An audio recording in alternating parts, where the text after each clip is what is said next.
Hey guys, welcome to today's podcast episode. Today we're joined with Usman.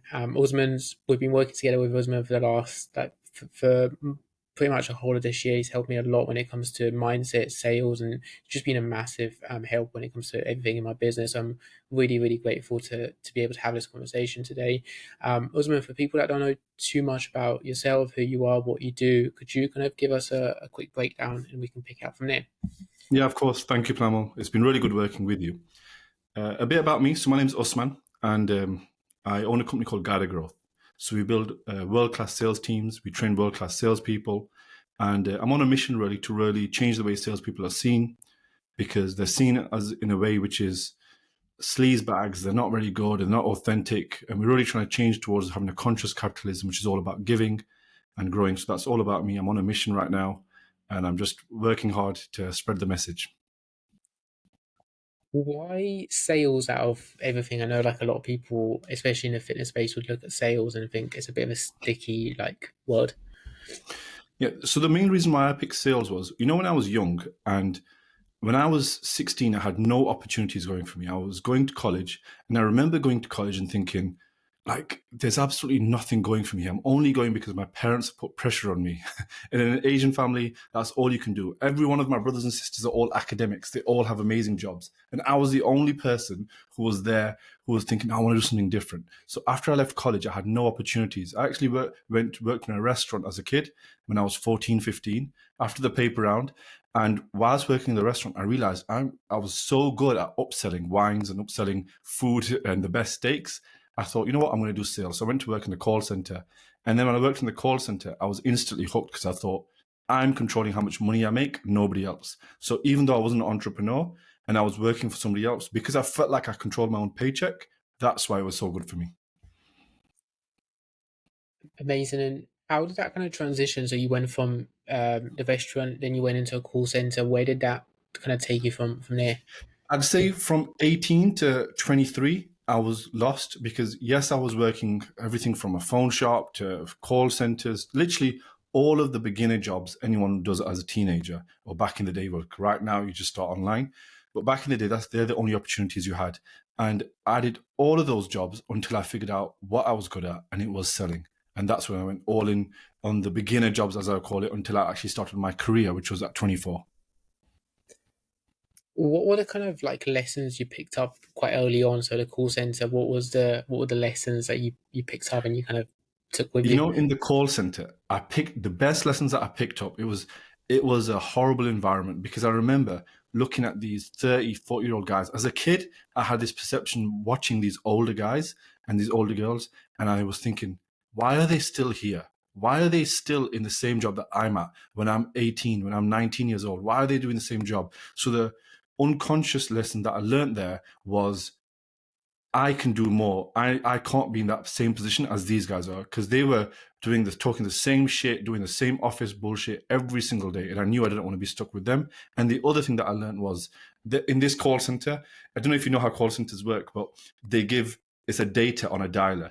And I wanted the best data, and they would only give the best data to the guys with the best closing rate. And then I quickly, within a week of working there, I went on to the best dialer, and I moved on to another floor, which was I was selling the most amount of these packages online for gas and electric, simply because I got better data, because I was better on the poorer data in the beginning. And I learned that you have to pay your dues and you have to do the hard work early. And then when you get skilled, because I wasn't very skilled then, but I was just very energetic and really driven to win. And that alone got me to win very early on. And from that, what was your mindset or what was your attitude around kind of like rejection and failure? Because I can imagine it's a high percentage. Yeah, I remember getting hung up on the first time when I was like 18 or 19, and it felt like a shock. Someone said to me, fuck you, hung up the phone. And I thought, what the fuck? This hurts. This really bothers me. I can't believe this has happened to me. And then that shock happened, and then it happened again, and then it happened again. And then the 600th time it happened to me, I thought, it doesn't hurt anymore. I'm okay now. And then I just kept doing it. And now, like, if I can go onto a client's call and just be like, let's just call your prospects right now, and I would do that with them. Yeah. And is that what's the thing kind of, especially like online business owners, even myself, like, is that kind of what you feel like is just missing? It's just kind of doing it, being uncomfortable. Yeah, the biggest thing that I think is missing, to be honest, I'm going to be really honest here, and people are going to tell you it's a sales tactic. I think it's self-worth, which is the biggest thing missing. Self-worth, where someone looks at themselves and thinks, I am worth a £5,000, a £10,000 sale. Because they can't put that value on themselves and they don't think they're worth it, that's what stops them. They might be making 5K, 10K, they might be even making 20,000. But the reason why they can't sell high ticket is because they've labeled themselves as lesser than they are, which is what stops them. That's the first thing that needs to be conquered before any tactic, which is the belief element that they can sell it. And how would you? There's probably a lot of moving parts to this, but someone right now, like a coach, the majority of people listening are within fitness, selling coaching. They might be selling, anywhere between 400 to £1,000 for like a few months worth of coaching. How would you break that belief and like push and do more and sell higher? Yeah, the main way I would actually break that belief, I actually did a talk this week, just last week, just a few days ago, on breaking that belief. And I remember 10 people coming up to me after my talk and saying, I can't believe I've never thought that before. And I'm going to give you that secret now. If you can't even sell a £200 plan to someone, what kind of business are you actually going to build? If you can't sell something for £200 to someone with your skill set, after you tell yourself that I'm this skilled, I'm such a good coach, I'm so good at getting people in shape, and you can't even sell it for 200 quid, you need to work on something which is your sales skills and your belief of the product. And it's either going to be one or the other, the belief or the actual skill set itself. And I always call it the skill and will, which is the divide between most people, which they don't have. If it's skill, you need training. And if it's will, you need more belief in yourself. You need to actually work harder. So they're the two biggest things that are stopping most people, specifically within fitness, because I see it. They're selling £150 plans and be like, oh, I'm scared to put it up to £200. It's 50 quid. it's hardly anything. The guy that you're selling to, he's not bothered about it as much as you are. And because you're bothered, that's why you're not selling it. Yeah, I remember you mentioning the being like more like a doctor analogy as well in terms of that. And so, like, the skill and the will side of things, how do you know which one is missing? So like a coach will be listening to this, they'll be like, okay, like, I think a lot of coaches, this is like an assumption, I think a lot of coaches have the skill. It's more like a few bad experiences or a few bits that maybe hold them back. Yeah, so like if I literally I can just draw it out for you and I just tell you about the skill and will chart. So what I'm going to do is I'm going to draw it out on a piece of paper for you, Plamen, and then so if you had skill on the bottom, can you see that? Is that clear? If you had skill on the one side and will on the other, where are you on this chart? So where would you put yourself on this chart between skill and will? So if this is skill, so if I'm highly skilled, I'm going to be really high up on here, aren't I? And if my will is really high, I'm going to be on this side, on this axis. So if I don't give a fuck and I'm shit at my job, I'm going to go here. But if I'm amazing at my job and I'm really trying, I'm doing everything possible to win, and I'm highly trained, I'm going to be over here. But most people are over here and they think, I'm getting burnt out. They've not really trained themselves. They're not skilled enough, and they don't even have the will and the hard work and the tenacity to even do it. And that's why they're stuck all the way over here, and they're not even refined their skills. So they're stuck here, and they keep going down this loop all the time of having no skill and no will. And they're frustrated looking at everybody else thinking, why am I not winning? Why am I still poor? But it's that as well. It's like not it's looking at everyone else and not actually doing it like yourself. And it's like it's easy to fall into that. And Yeah. so coaches and maybe like from people I've spoken to, seems more bodybuilding like space seem to have like a thing about like really against sales and like not really wanting to sell to people and push forward. Like, what do you tell someone who is like a bit like I don't want to sell, I hate Okay. selling, or I don't want to come across salesy? Okay. There's a news flash for all of you fitness coaches. You are not fitness coaches, you are marketers. As much as you don't want to be, you might have the skill of coaching, but without the skill of sales and marketing, there's no business. So by you thinking, I am a good coach and everybody else is going to come running to you, no one cares how much of a good coach you are if you can't market and if you can't sell. So accept that you're a marketer, accept that you're a salesperson, and start selling so people can actually see that you're a good coach, because no one's even going to know that you can get people in shape if you don't work on your marketing skills. Amazing. How so with that as well, like how would you take a sales call structure from start, like coaches are booking calls now, like what would be the kind of ideal sales Okay, call so structure? what I'll do is I'm going to run you through your perfect sales call, and I'm going to do it specifically for an online coach who's calling on one call. Okay, so the first thing that you're going to do on a call is build rapport. You're going to introduce yourself and build rapport and frame the call. So what you're going to do is you're just going to introduce yourself, and you're going to say, "Hey, really nice to speak to you. How's your day been?" You're not going to talk to them for too long. You're not going to make it a long thing, and you're just going to introduce yourself. Then after that, you're going to frame the call and tell them why they're on the call and what they're going to expect on the call, because they just want to get the price and get off the call. So what you're going to do is frame it so they know what to expect. Then the next phase, and this is the really important phase that everyone misses on a call, it's the situation-based questions. So you need to gather everything about them. You need to learn everything. You even need to know their dog's name. You need to know what their problems are, why they're struggling, why they're on the call today.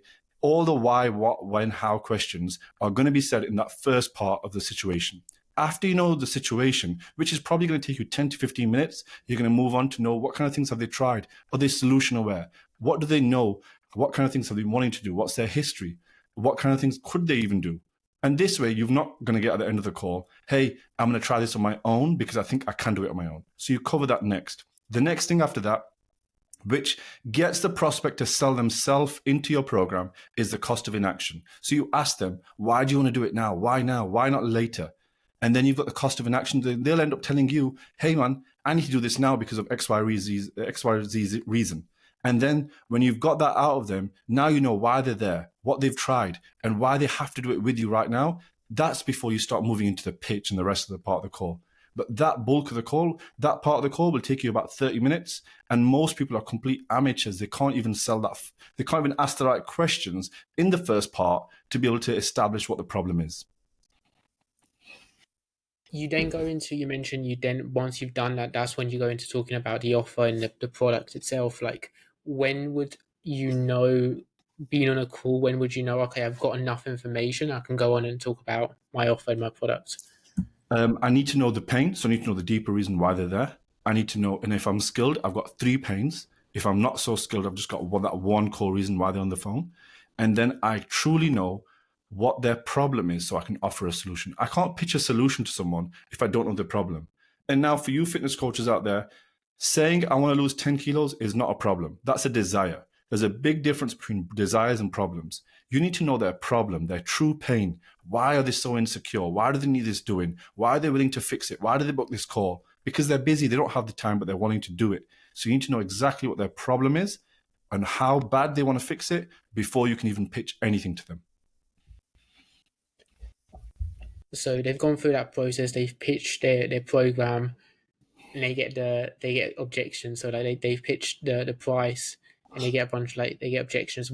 What's your, how do you handle, like if they're like, it's too expensive, or I need to think about it, Mhm. like how do you handle objections? Okay, so objections are going to fall into 3 categories. So you're only ever going to get 3 objections. And the 3 objections are, I'm not sure, so they're uncertainty based. The next objection is going to be partner or support, so it's going to be a support based objection. And the last objection that you're going to get are going to be finance based objections.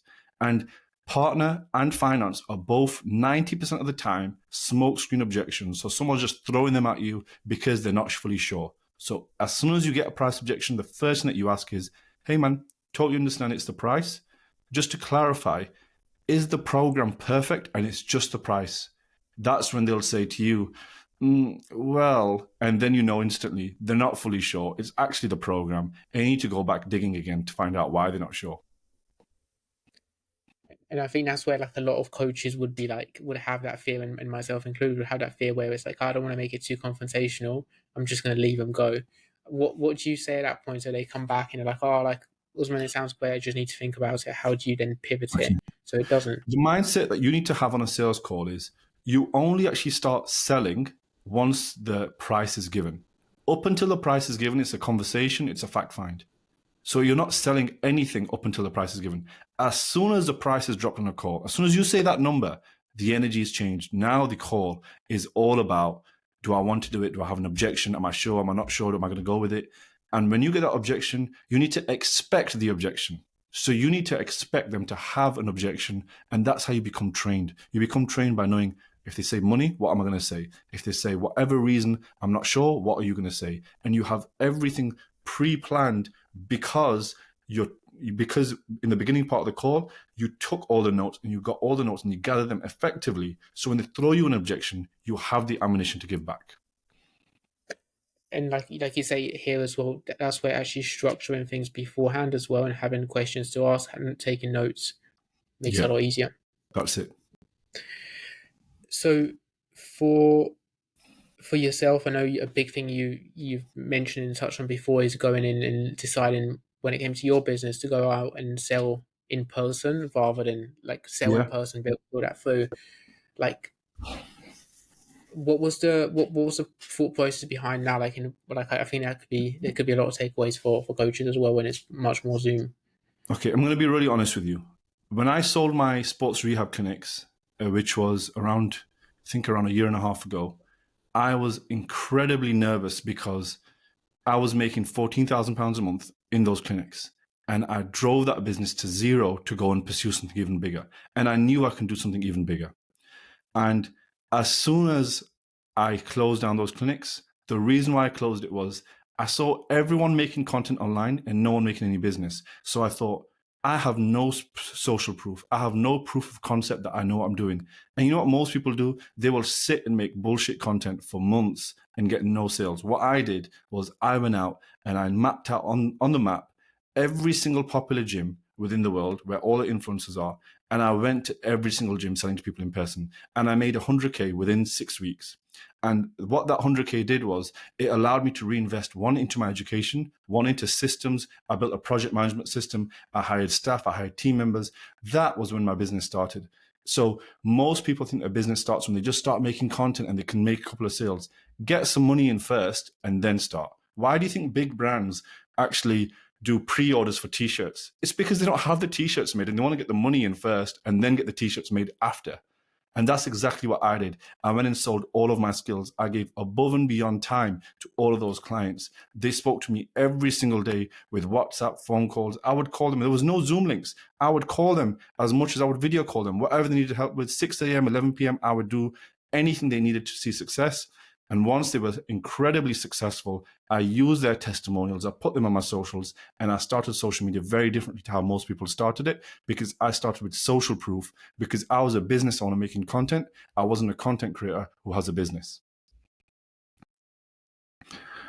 Amazing. And then in terms of like the perspective of that, is that kind of much different? So approaching someone in person versus doing it over a Zoom call, like what was the Yeah. Approaching someone in person is a completely lost skill. Now, I've been teaching selling in person for many years, and now people only want to know how to sell online. And how you sell in person is completely different. It's a softer approach. The way you approach someone, the way you, when you greet them, how you can take a step back to make sure you're disarming them, the way you move forward, the way how softly you speak, how you might put your hand on their shoulder to comfort them, on how you can move your body certain ways, look at them, eye contact, so many things that you can't use online. Like you can't build true eye contact on Zoom. You're just looking at each other. But in person, it's such a powerful thing. I'm able to meet someone, shake their hand, and I can close a deal so much easier in person. But this is why you have to be even more trained to sell on Zoom, because you don't have the gift of actually selling in person. You don't have that body language, the eye contact there to be able to sell. They can't feel your energy. So you have to be able to get even more skilled with your words and your tonality to be able to sell on Zoom.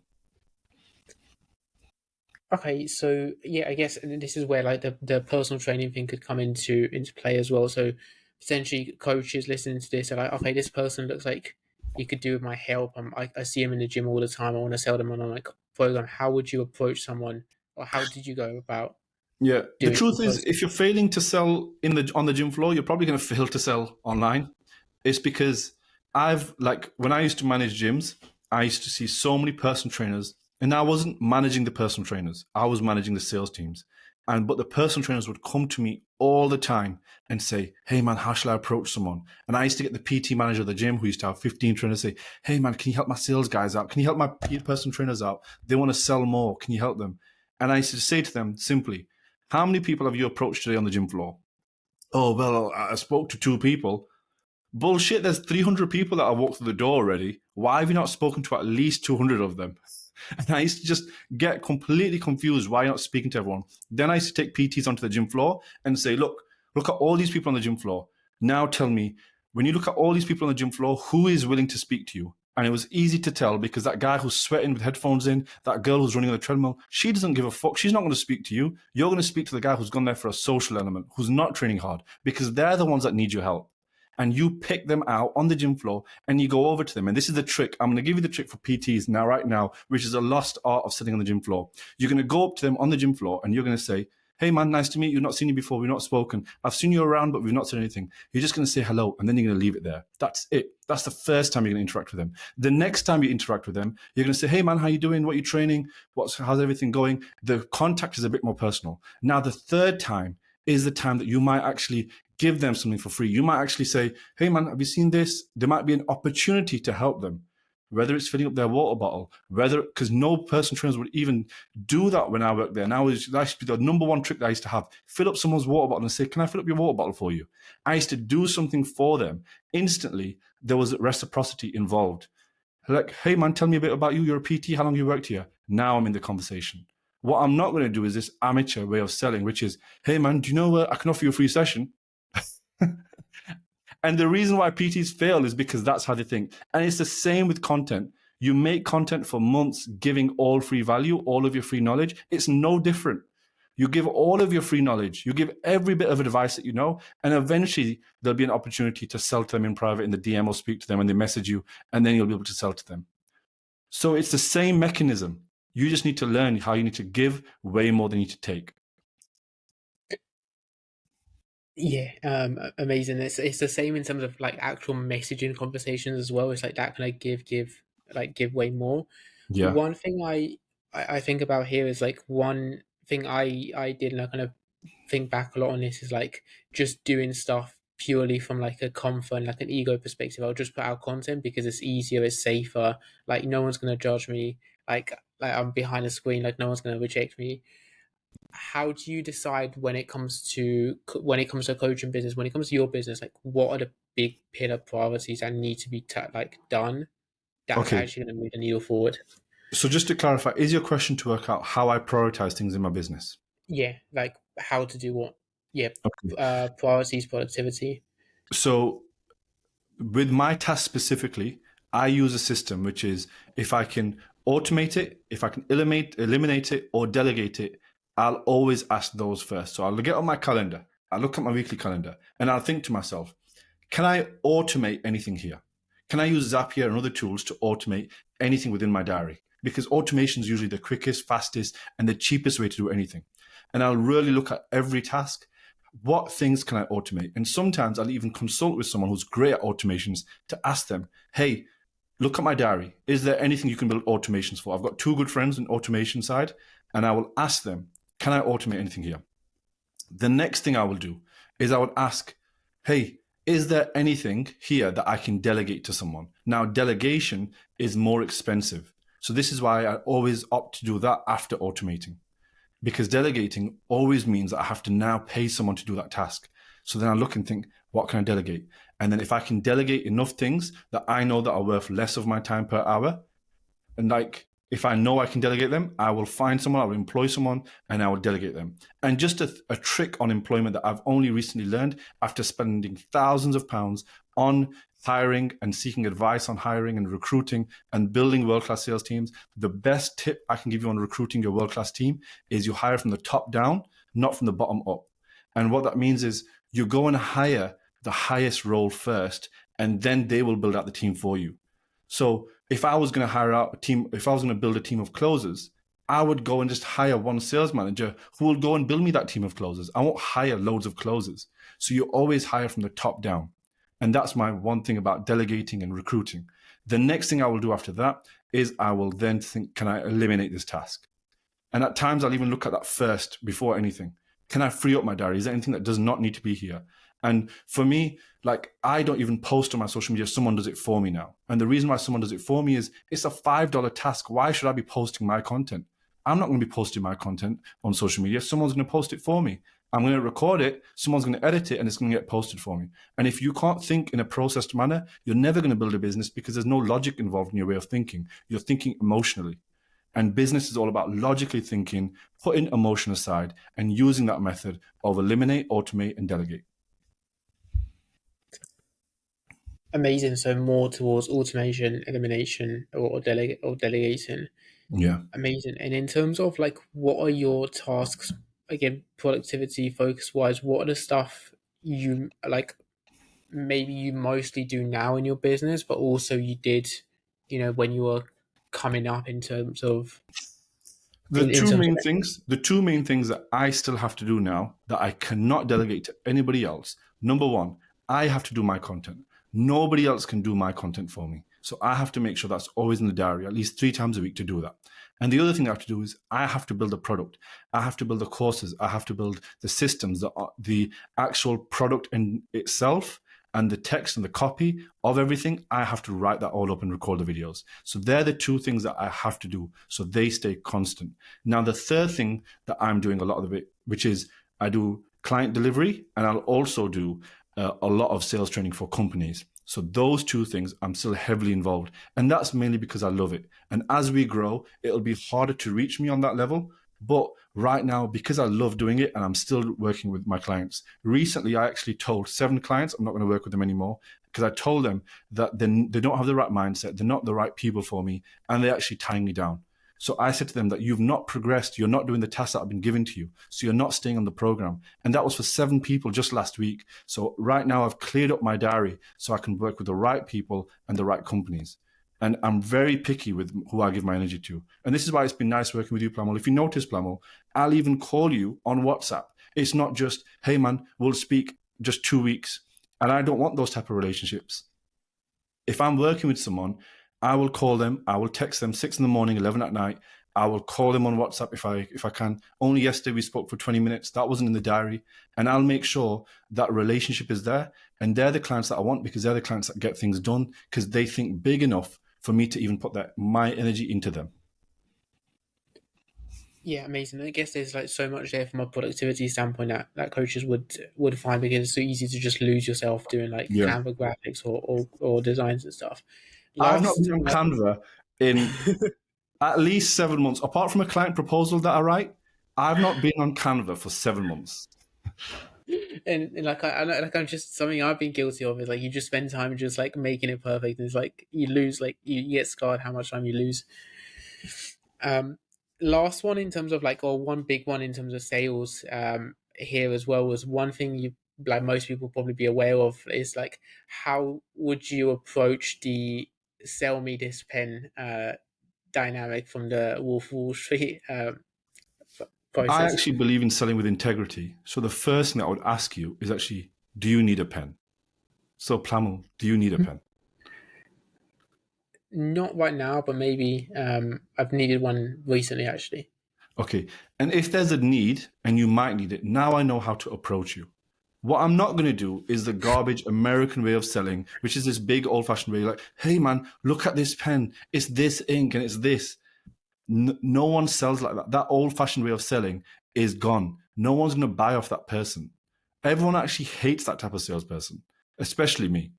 So the way I'm going to sell it to you is going to be, Flamel, do you actually need a pen? Do you use a pen? Are you on the computer? Are you writing? Do you like writing? Or do you need to write? Do you need to write a journal? Or is there any situation where you need to keep a pen? And then if you said yes, I'm going to ask you about your preferences and why it's important. But apart from that, I'm never even going to try to even sell you a pen if there's no need for it. Yeah, amazing. This is where like I think sometimes it's easy to just get swept up doing like selling to people that don't need to be sold. Yeah. So interesting one here. I know with your expertise coming into a new experience, like should a coach be like focusing on building a school community right now? Like when is that important for business? Okay. This is coming from someone who's sorry. I'm going to give you the secret to school communities because I've actually built countless school communities that have been incredibly successful for coaches. Now, if you're a coach and you've got a small social media, you've got a small top of funnel, you need to get money in first. You need to sell high ticket. Because if you go ahead and put all your energy into school and selling low ticket, you know what's going to happen? You're not going to build a business. So the first thing that you need to do is actually get money into your business. Unless you're a large content creator with a loyal following, which is big, and you want passive income, you don't want to do the heavy lifting, now the school platform is ideal for you. Because now what you're going to do is you can build your community in there, people who are already following you, who want to become even closer to you, who want to have potentially calls with you, Q&As with you, and watch even more of your in-depth content and have that community element. For them, you can make a platform.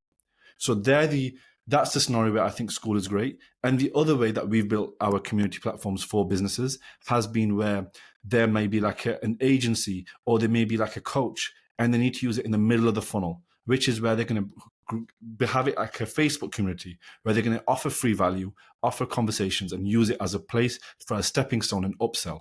So it's another place where you can hone in clients and keep them in the middle. Now that's the second scenario. The last scenario that I will use school in is if you're an online coach and you want to increase the LTV for your clients, you add in a school element, you add in a membership site with more resources, because then you get them all involved in a community. We all know all you coaches have a WhatsApp community that's absolutely dead, that's not active. Put them in a school community, make the videos in there, get them active.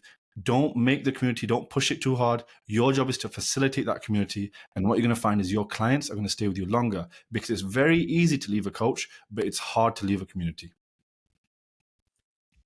Okay, so big kind of foundation for typically it'll be more having it done as like something as a bonus on a coaching program. And then if you've got a big following, then it might make more sense to do Yeah, it, but it's more like a urgent priority for like newer coaches. that's right. Okay. And in terms of like setting up the, like, say you've got like a big audience hit, like big audience on Instagram, and you're trying to push people to like, at what point would you set that up? Would you set it up if you've got a big audience but you haven't really got a high ticket nailed, or is it always nail high So ticket? there's a video on my YouTube that's going up this week, which is me sitting down with Rob Lipsett and going over his entire how he should be building out a school. Because if you look at the size of his top of the funnel, he's got millions of followers across multiple channels, YouTube, IG. He's got so many people. And for someone like that, it's ideal, because if you want passive income and you have a community, you want to sell them something, in that scenario, it's ideal. So you can structure it really easy. And I'm just going to be really honest with you. There's a lot of marketers out there and a lot of salespeople out there who sell for people who have a large audience. It's way easier selling for people who have a large audience. That doesn't make you good. The reason why I've been able to get really skilled and to be able to build a really big business has been because I've managed to build successful businesses for people with a small audience.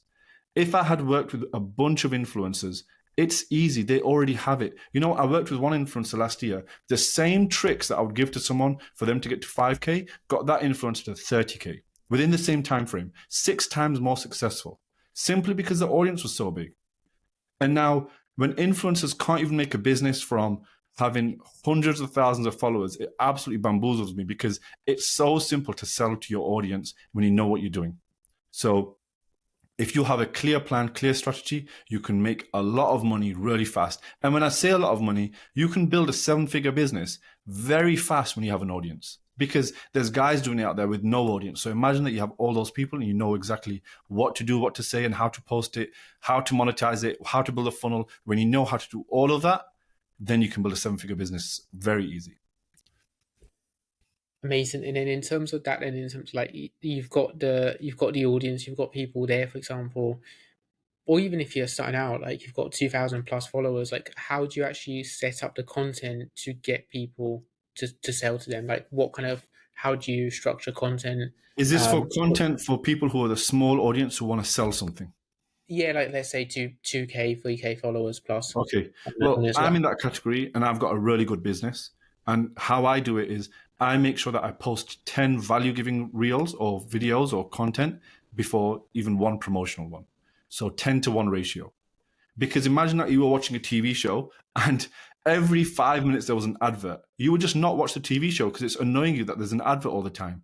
And this is how I see promotional content. When you're sharing, hey, I've got 3 places, 5 places, 10 places, come on board. That's you just throwing an advert out there every 5 minutes. What I will do is, if I was doing content for someone, is I would get them to post value for months, and not just a little bit of value. All of their best knowledge is getting posted, and then they're going to post that all out on their socials. And then maybe then after weeks and weeks, maybe even months, they will then try to sell even once. That's how I do it. And that's how they manage to build amazing businesses, because I delay them from posting and selling, and then them knowing what content to post. And this is where, like, I think sometimes people can make it super complicated in terms of content, like do this on weekends, do this kind of like content other days, whereas it's literally value. Generic garbage. Keep it much more value driven. Um, a couple interesting ones as well, more in terms of just you've been in business for a while, and I think there's going to be a lot of takeaways here as well. But like business, like working for yourself, how do you build resilience to keep showing up, to keep putting in the work, and keep having everything on you? I'm going to say something that is probably controversial. If you're getting burnt out and you're making £500 a month and you're thinking you're doing all this stuff and you're so busy, business probably isn't for you. You should probably go and work a job for someone.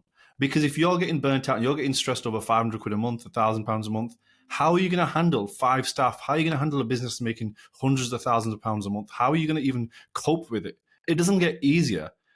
As you grow, your ability to handle stress only improves. But if you don't improve that, your business is not going to grow. So you have to have a baseline level of stoicism. You got to have a baseline level of stress management. You got to have a baseline level of logic, and not handling everything through emotion to be able to start your business. So the first thing that probably needs to be worked on is you as a person, your character, your deeper, it's like self-awareness of you. And then maybe you can start a business. And this is why young people who start a business at 17, 18 years old, you'll only see the successes online. And the reason why is all those fallen heroes, all those people that wanted to do it, they fell short and they weren't able to do it, and they never built a business. And I'd love to be able to work mindset with those people, and they can go onto my page and occasionally we'll post that stuff. But the truth is, the best people who build a business can handle stress. So it isn't for everyone. And if it is for you, that's exactly what me and Plamen are here for. We're here for those people that want to build a big business, that don't look at their bank account after a day of them doing business and getting stressed, and it's not all come rushing their way, and thinking, oh, it's all too hard for me. It's not, probably not. It probably is too hard for you. And so just leave it to the grown-ups. Okay, so yeah, I like that, because it's more like, so how would you, like, in terms of, I guess, if you've been doing, so maybe a reasonable rule of thumb is if you've been doing like business for like 2-4 years and you're still like overwhelmed, stuck, and it's like not even, still struggling to make it work full time, you probably shouldn't. You probably maybe need to change, or if you're constantly I complaining encourage about it. entrepreneurship. By the way, I love people who want to grow their business, but it isn't for everyone. There's a reason why 95% of this country have jobs, and then the other 5% are employers and are self-employed and are working for themselves. There's a reason why there's a big shift, because it isn't for everyone. So it'd be a lie to say, hey man, you should grow your own business. It's definitely for you. I do think everyone should be empowered by entrepreneurship. And if you hate your manager and you hate your job that much, go ahead and do it for yourself, because that's what I did. And that's what some people do. But the reason why you stay in your job and you hate your manager, you go to your job, your manager shouts at you, you cry, you go home all upset. And the reason why you keep going to that job is because you love job security. So if you love job security more than you're willing to take the risk, you can't complain about it. Because I hated that feeling of someone controlling me at a job. And that's why I left. That's why I went and did all of this hard work to learn, spending hundreds of thousands of pounds to educate myself, to do it myself.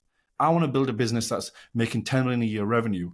I'm not going to do that with the same brain, same logic, same thinking that I had when I had a job. So I had to educate myself. I had to spend a copious amount of money to be able to learn what to do first. And that's exactly what I've been doing. And that's why I'm able to now grow and keep hiring people and keep helping more people. Because in the beginning, I was willing to eat shit and do all that stuff first.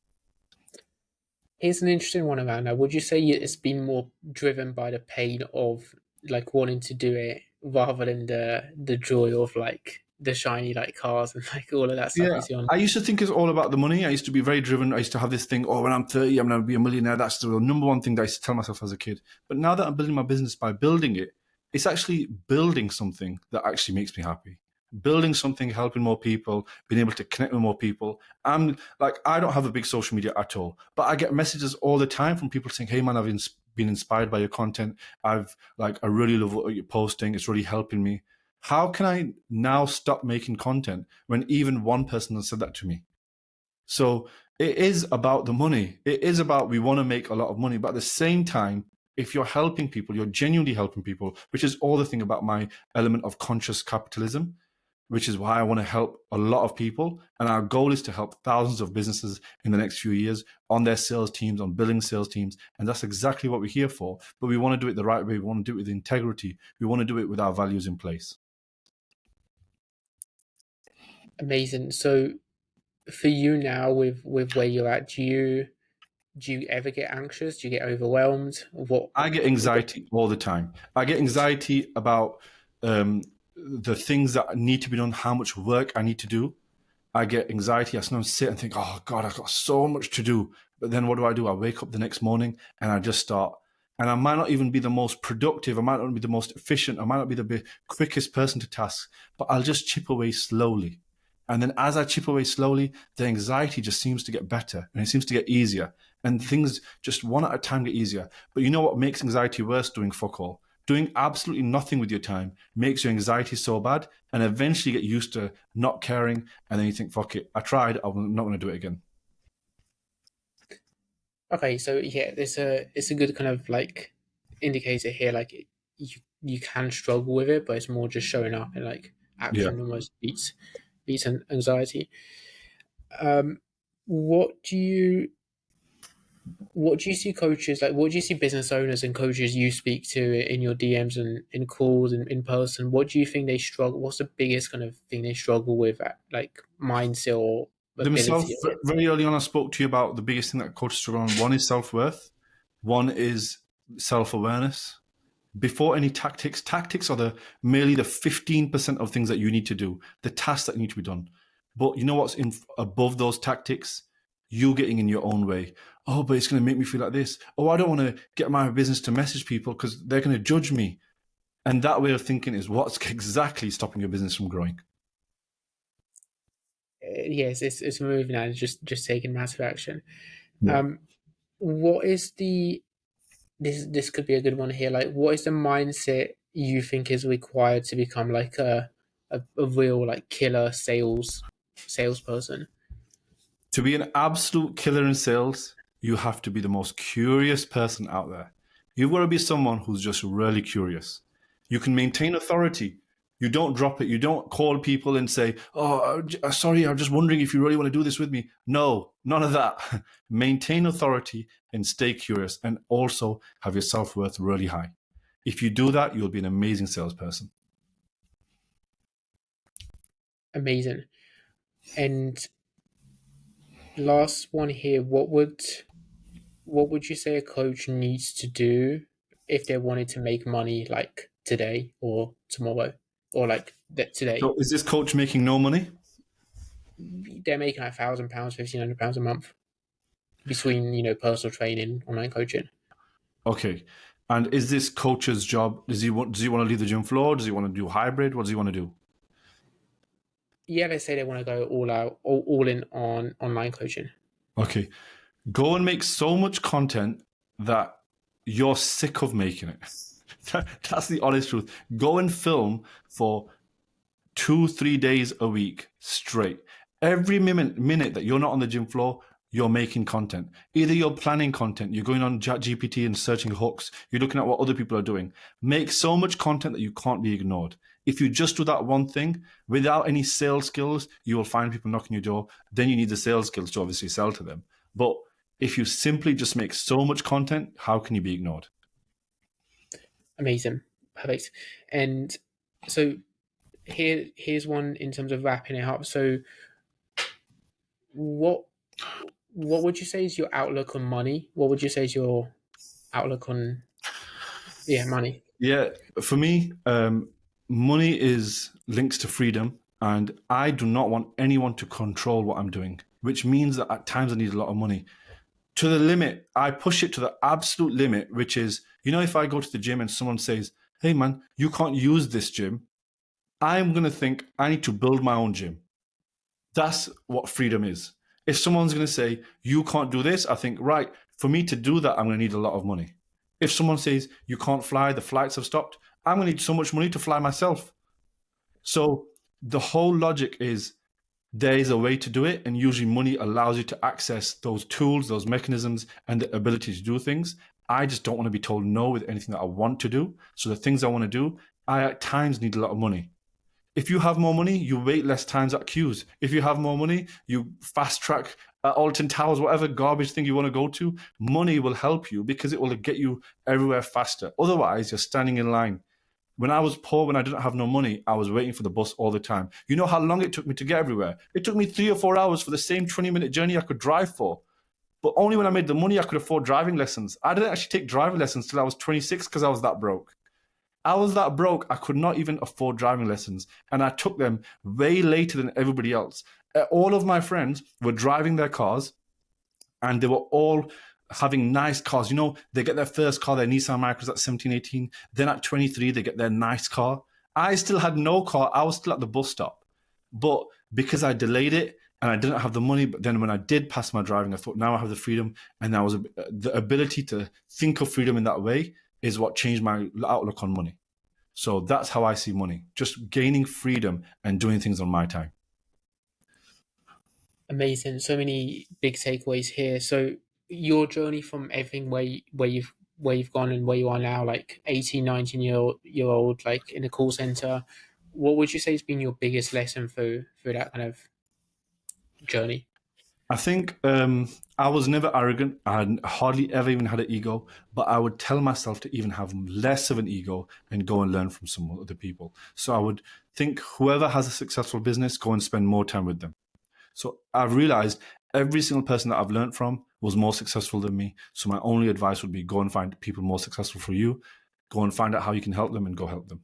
Don't ask these successful people, hey man, can you help? I will work with you for free. Because if they have to train you, that costs them time. Just go and help them for free. Just go and find out how you can help someone. Amazing. And that's where like coaches listening to this, the video editors they get will be exactly the ones that message them in the inbox. And it's like, Yeah. Don't say, can I edit a video for you for free? Just edit the video and send it to me. And then you'll be able to get way better replies. I promise you that. Yeah, and they can see in the inbox. Also, so much value here in terms of sales mindset, like pushing things forward. Where can people find you if they want to go through more of your content and learn more? So the two major platforms that I'm on right now, I'm pretty much posting everywhere, but the two major platforms are you can get me on IG, Usman Kayani Official, or you can get me on YouTube, which is where I'm posting all of my best stuff now. I'm posting all of my best stuff on YouTube with in-depth videos. I'm trying to make my YouTube so it's like almost someone's getting an MBA within my YouTube page. And that YouTube is called Usman Kayani. So go ahead there, and if you give us a subscribe, like, share the videos. And if you're watching a lot of the content, I promise you, you will level up your business faster than you think because it's free education on there. Amazing. The relevant links will be around. But yeah, Usman, thank you so much for joining us today. Thank you. Thank you, Plamen. Really good to speak to you. Awesome. Bye-bye. Bye. Bye.